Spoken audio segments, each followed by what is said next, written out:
মানে কি সিস্টেমে কি হয়? হ্যাঁ, কোন জায়গায় লটারি? লটারি কই? টিকিট কই? কত করে?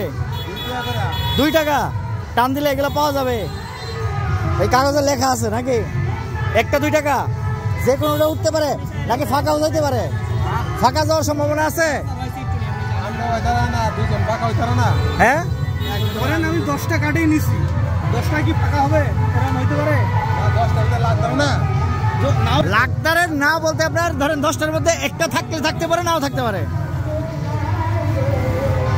3টা 5 টাকা নাকি? না না না, 3টা 5 টাকা নাকি? 3টা 5 টাকা। এগুলো আসলে কি নাম থাকে? এটা নিয়ে এত বড় বড়